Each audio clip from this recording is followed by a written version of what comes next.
You're listening to an Airwave Media Podcast. Hey everyone, I just wanted to give you a heads up that I'll be taking a bit of a break for the summer. Between teaching, writing, continuing my own education, I've just been spreading myself a bit thin, so I'm taking a little time to step back and recharge. I'm still planning to put up 3 or 4 new mini episodes each month, but this summer, I'll mostly be rebroadcasting episodes on fun topics like today's episode on Jim Davis and Garfield. Feel like who art ed? We'll try to splice it. Who art ed? Mr. Wood art ed me. Good. Either way, it's ambiguous. It works on so many levels. I know. That's off to a great start. Welcome to Who Arted, where we explore visual arts in an audio medium. I'm your host, Kyle Wood, and joining me today, I have Lindsay Little, the creator of the webcomic series Oni Girl. Thanks for joining me. Hi, Kyle. Thank you so much for having me on. Oh, I am so excited to be talking to you because I have been wanting to tackle comics and illustration and that world and that aspect of the arts, and I am always happy to talk to somebody who really understands that space, not only as a consumer of the culture, but a creator as well. So thank you very much for taking the time. And you suggested this topic. I always love it when guests bring an artist to me. Today, we're going to be talking about the life and the work of Jim Davis.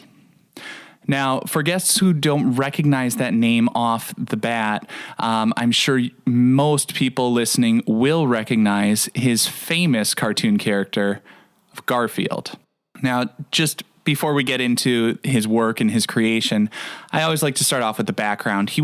Jim Davis was born July 28th, 1945 in Marion, Indiana, and he grew up on a cow farm. It says he actually wanted to grow up to be a farmer, like his father was a farmer. I think he was part of the FFA, the Future Farmers of America, but he had asthma and found himself like just indoors a lot because if you have asthma, sometimes it can be irritated by things out in nature. But when we're talking about like 1945, there wasn't a TV in every room. There wasn't necessarily even a TV in every household, but he did find ways to pass his time. His mom gave him a paper and a pencil to keep himself occupied. I'm not sure how well that would go over with my kids in my household, but it worked for him. And he developed his love of drawing there. And so he continued to draw, and in high school, he joined the school newspaper staff, eventually became the art editor. No huge shock there. And this is where he actually published his first cartoon, which was later reused, the same characters, to make illustrations for the yearbook. I don't know about you, but I don't remember illustrations in my yearbooks in high school. No, mine didn't. Yeah, that sounds like yearbooks used to be way cooler than they are.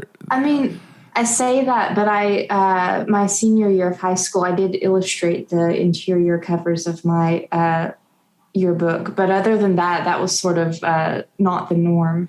Yeah, I guess I just don't remember. I didn't do much in high school, so maybe it was user error. But it just struck me as the kind of thing that, like, as a teacher today, it seems like a really cool thing to recognize a student's talents and give them that outlet to create something that would be. I think it's a great idea. Yeah, I mean, publishing it on that scale for their local community.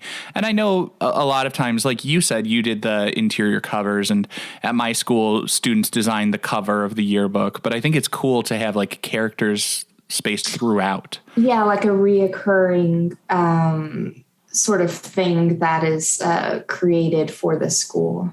Yeah, it seems like it's just, it's more than just the surface level, because I mean the cover literally is the surface level, and I like that they put it in the body of it. Anyways, getting back to, he didn't end his study in high school. He studied art and business at Ball State University then. And in 2006, he returned to Ball State as a member of the faculty. And he gives back to the next generation of comic artists, sharing his experience and his insights into the business. Because one of the things I think a lot of people don't realize is, the art world it's a job. It's a fun job. It's a cool job and rewarding when it works out well for you. But it is a job and it is a business that people have to take seriously if they want to be successful. And I always love when I read these stories of artists who do make it and give back to the next generation of artists.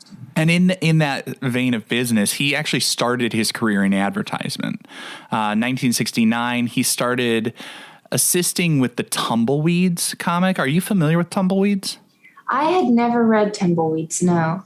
Yeah, I was shocked that I wasn't familiar with it until researching this, because it was a long-running comic strip. It went for 42 years, and it was satirizing the American West. Which, like, in hindsight, like 1969, that feels like it makes perfect sense to me.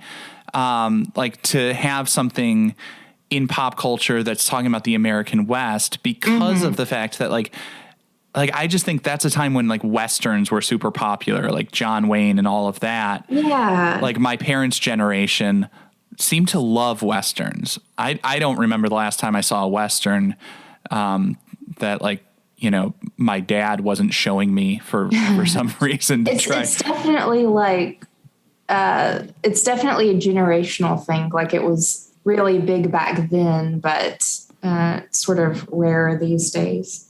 You said that Jim Davis assisted on Tumbleweeds. Did your research show like what he did exactly? Was it?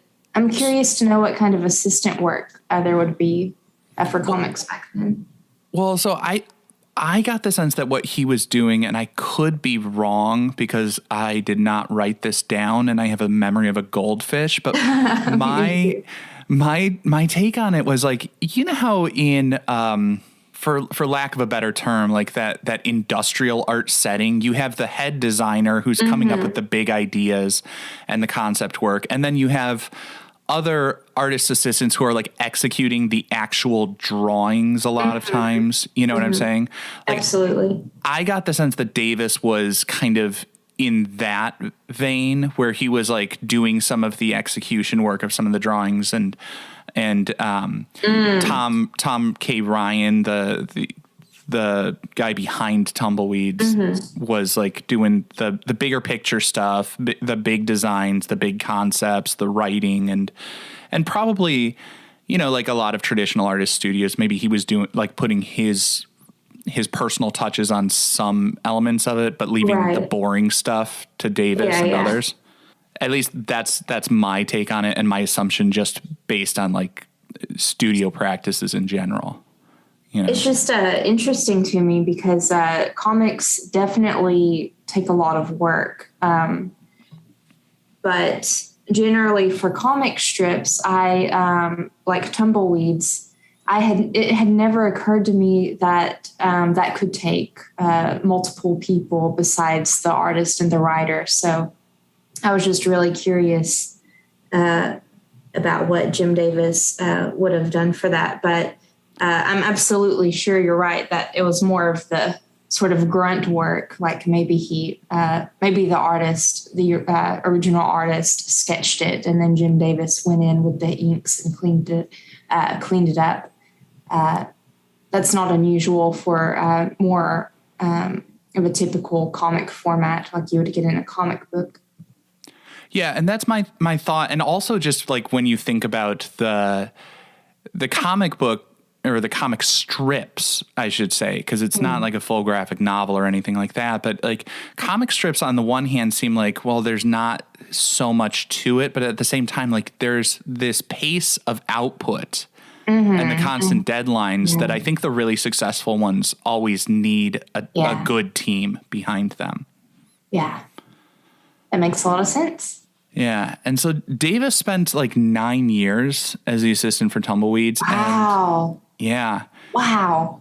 And in that time, he was able to sort of develop his own ideas. Like I kind of get the sense it was almost like an internship type thing. You know, he's paying his dues. He's doing the grunt work, but then he also gets that flexibility to pursue his passion project. And he probably learned a ton from it.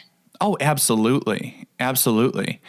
And his first comic on his own was called Norm Nat or Gnorm Nat. It was like Norm with a G. Right. Norm. Yeah, but that's a play on the way that Nat is spelled. So I think you're right. It's probably Norm Nat. Yeah. I mean, it is that play on words that, like, I get it. But as somebody who has to read it out loud, it's just like, ugh, I cringe every time I hear it. Because I struggle with pronunciation of normal words. Well, let's be glad that he ended up scrapping that one. Yeah. And it wasn't actually because of my struggles to pronounce it. It only ran from like 1973 to 1975 because basically the feedback was the illustrations are good, the jokes are great, but bugs are not relatable characters to an audience, you know? Right. And so like he did take that in. He took that feedback that I think a lot of people have a hard time with, like, especially, you know, you dedicate that time and effort, you get this thing out there. Mm-hmm. It's hard to hear that people are put off by the central premise of your work. Mm-hmm. But, you know, he licked his wounds and he came back. And yeah. And that's probably something that business school helped him with, since you said that he studied that as well. Yeah. And he took his time to study a bit, looking at what were successful comics, Snoopy and Peanuts being, of course, one of the most successful comic strips out there. And he looked at that and thought, okay, well, the market's kind of saturated with dogs. Mm-hmm. So what's the next most lovable pet? And for a lot of people who are not me, it's a cat. You know, my cat's always pounced on me just randomly. But yeah, he decided a cat would be a good thing because, like I said, dogs were out there. And a fun fact that I found when I was doing this research, the modern Garfield is actually, and this so full circle, it's based on Chuck Schultz's drawing and his suggestions to Jim Davis. In the notes you provided me, that was a surprise to me. Like I knew some of the facts about Jim Davis. I knew that he grew up as a child on a farm and stuff. But I did not know that Charles Schultz had a hand in sort of modernizing the look of Garfield, which is so cool to me. It's so cool to see two huge comic creators and their worlds collide like that. Like that, it makes me geek out a little bit. Yeah, I love that idea of the sort of serendipitous moment as people are connecting and all of that. And I love those stories of artists interacting, especially in like a positive way. You know what I'm saying? Like you read these stories about some artists and it's hard to look at their work the same way again. And I like when that happens in a good way, you know, like I was so disappointed when I read details of Picasso's life, but like, you know, Jim Davis and Chuck Schultz, from everything I've read, and, you know, listeners, please don't email me if I'm wrong. It seems like they're good guys. They help each other out. Love that. Yeah, it's nice. And so, and from like 1976 to 78, Davis publishes the comic strip, which was called John at first. I didn't know either. Yeah, the central figure was John, and you know, Garfield was his foil. That's the dynamic that persisted through the cartoon. But, you know, after like 2 years, I think they kind of changed it up to refocus and center it on Garfield, the cat.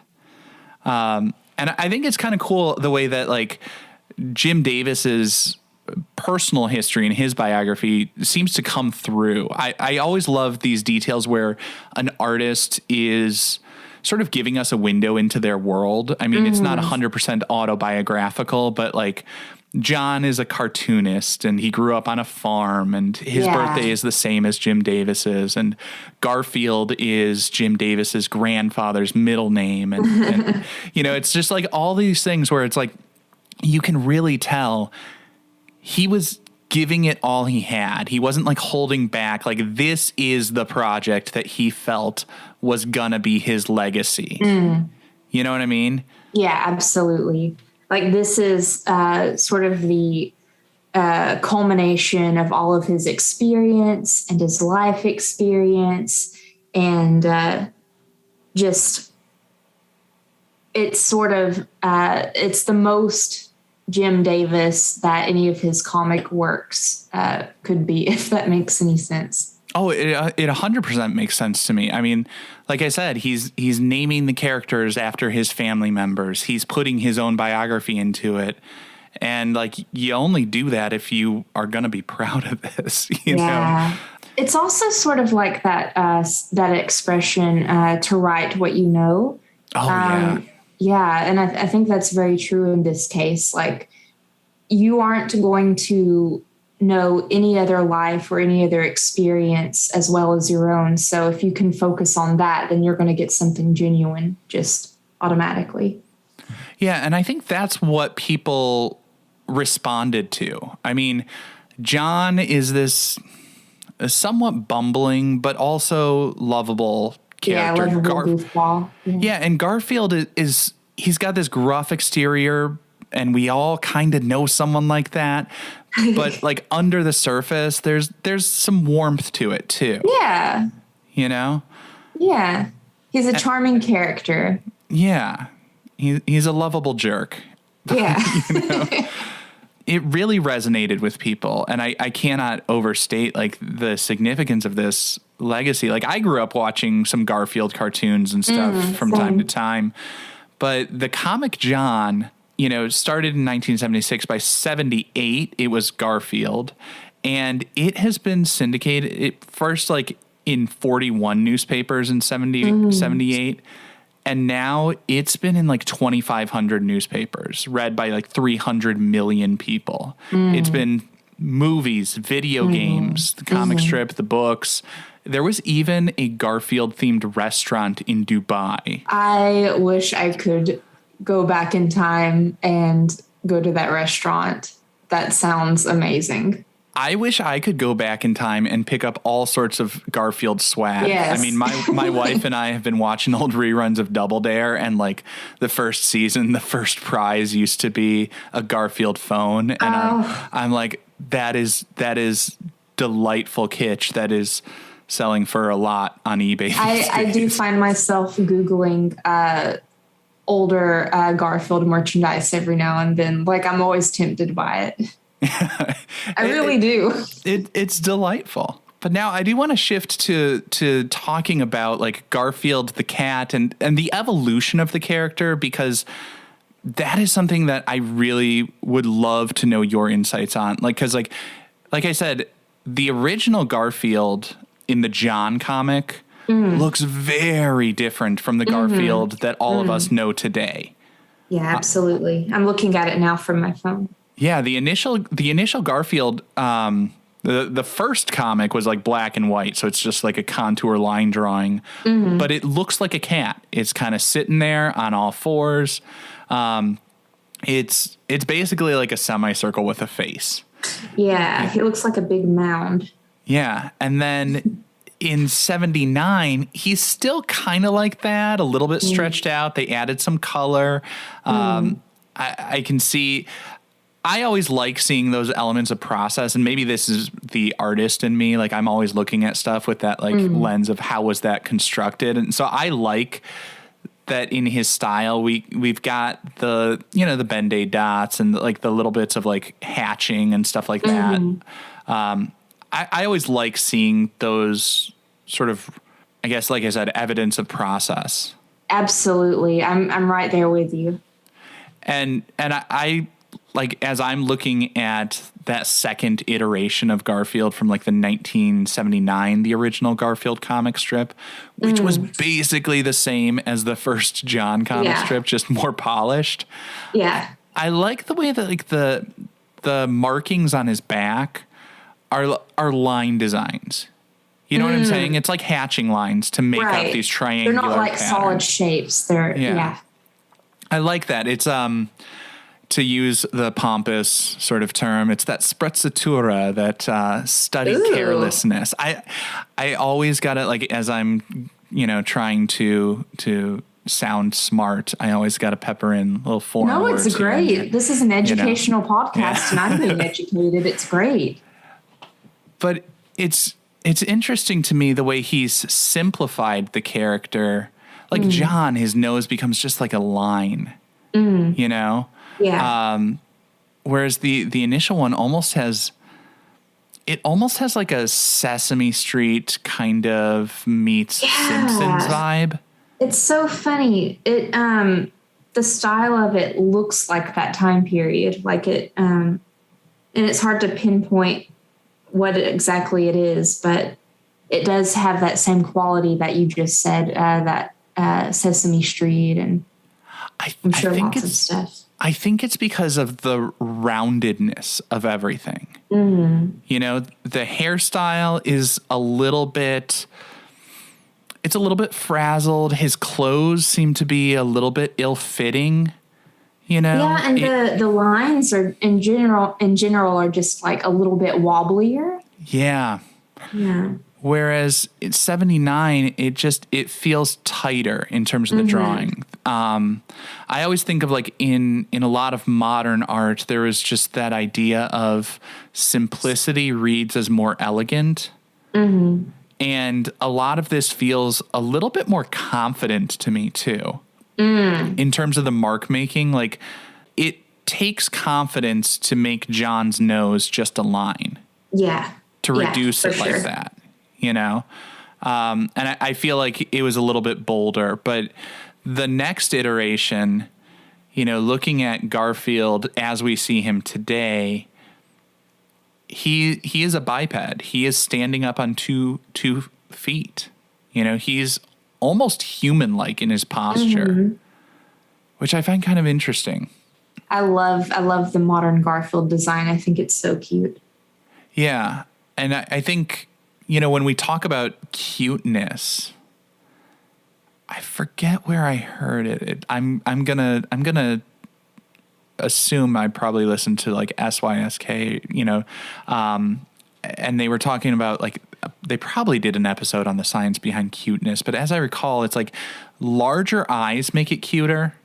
And you look at Garfield today, most of his eyes, or most of his face are his eyes. Yeah, that's true. 78, it's Grumpy Cat, and the eyes take up roughly 10% of his face. And now here in 2021, the eyes are easily 60% of the head. Yeah. And the feet are also very large. Like the ratio of the head to the body, 78, the head was much closer to the proportions of an actual cat. Whereas now the head is about equal to the size of the body.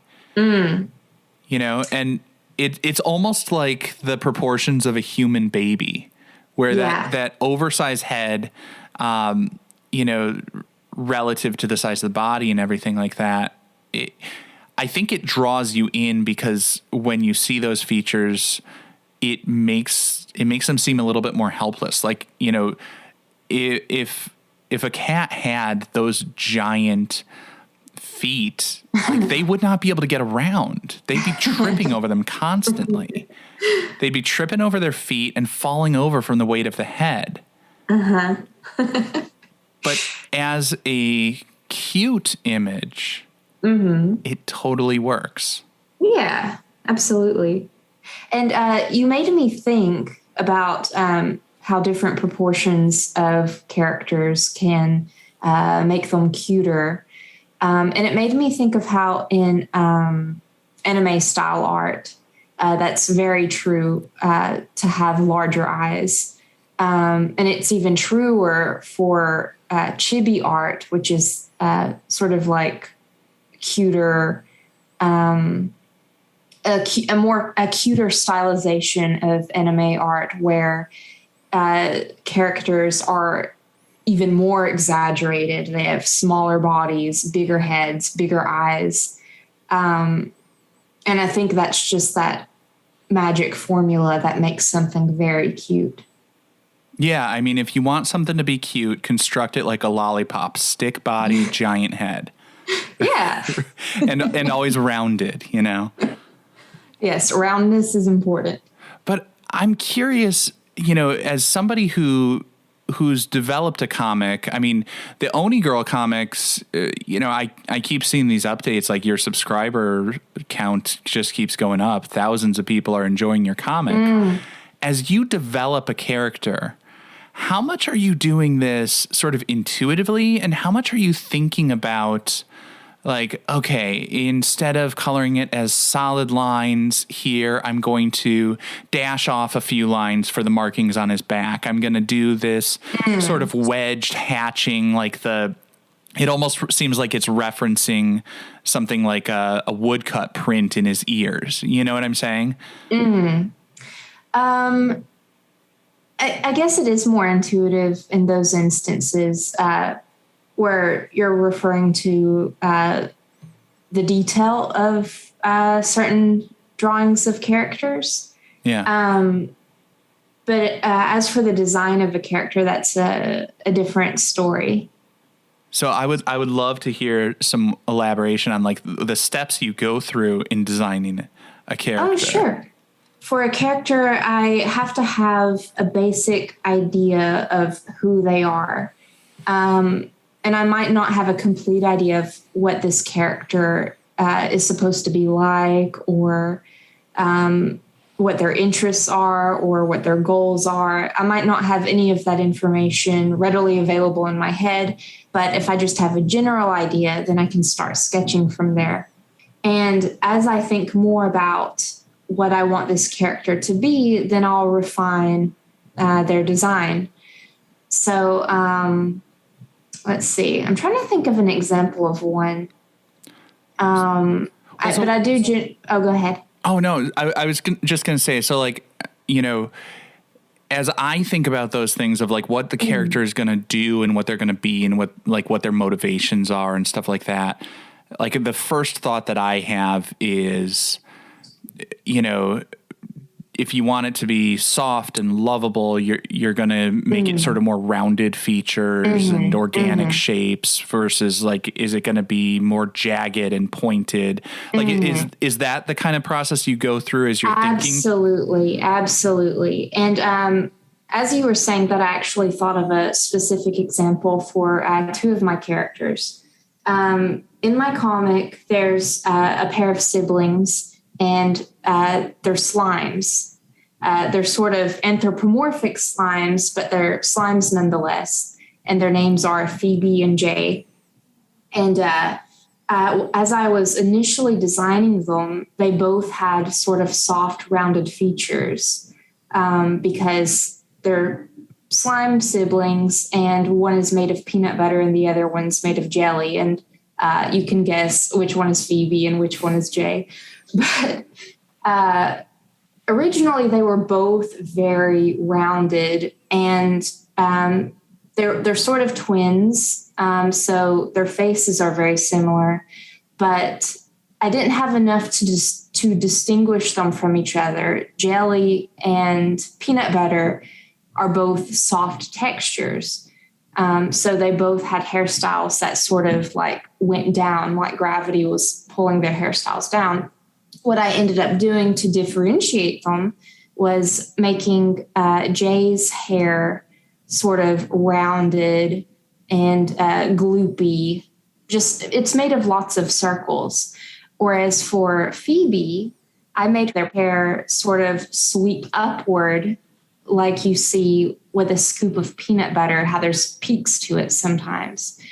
As a character, has more of a harder edge. So it's very fitting with each of their personalities for Phoebe to have an edgier look. I really like that, that notion of the jelly anthropomorphic jelly, anthropomorphic giving human characteristics to something that's not human.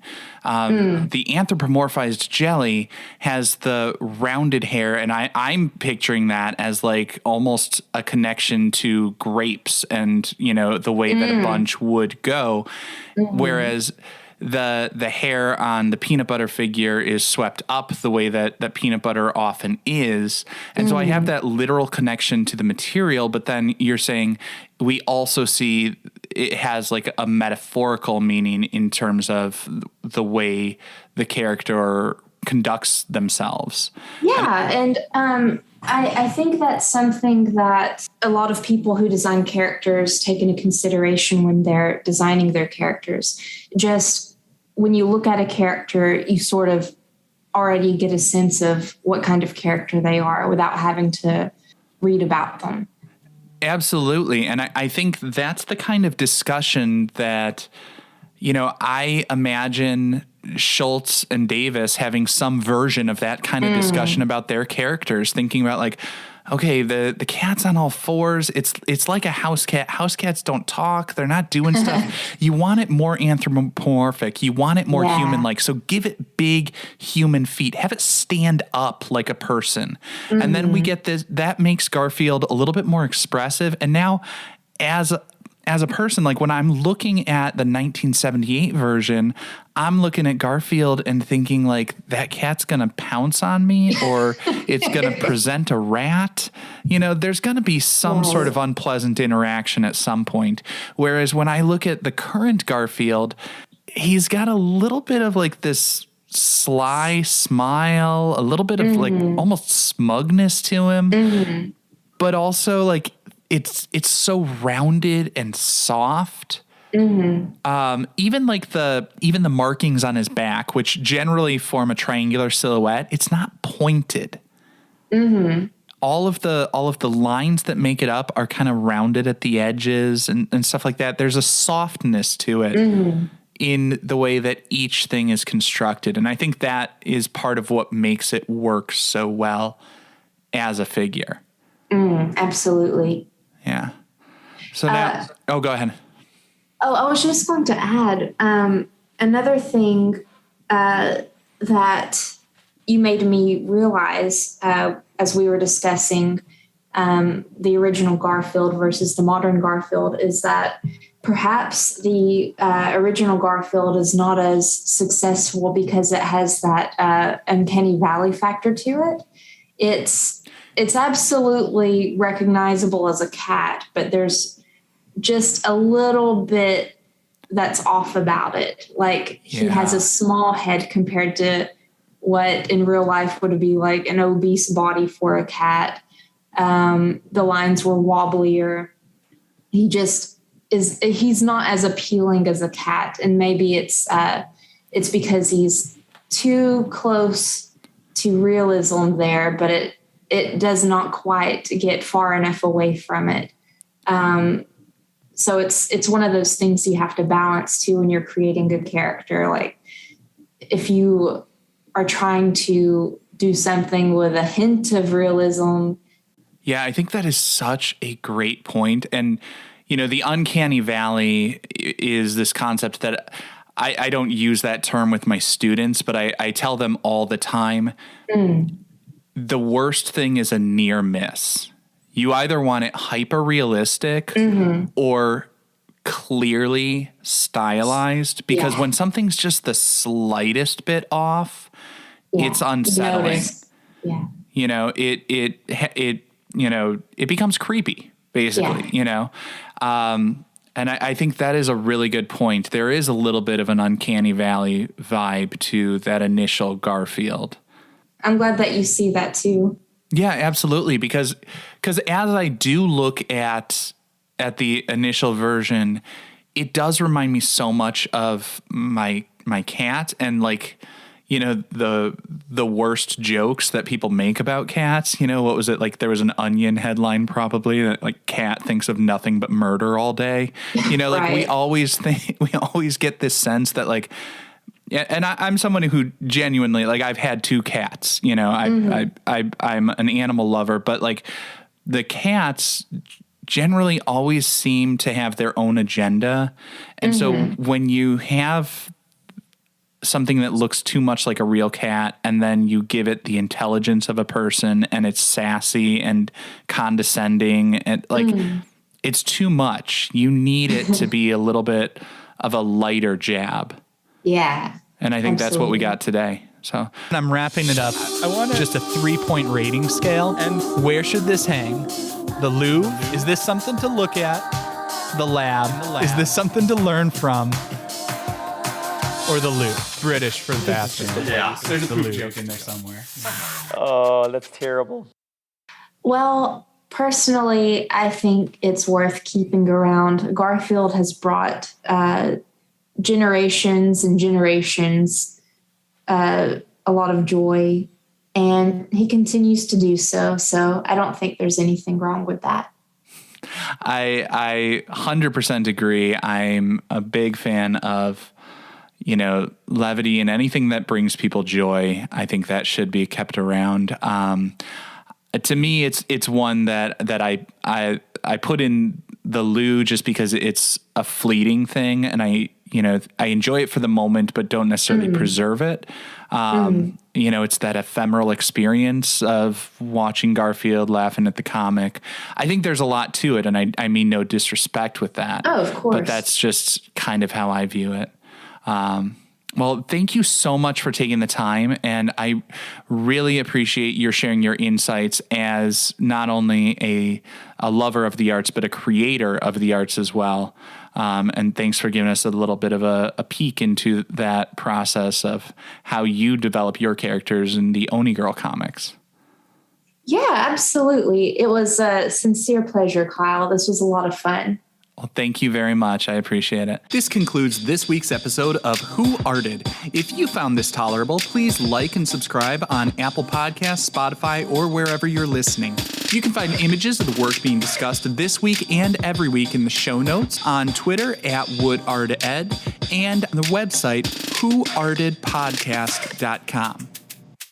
Podcast done.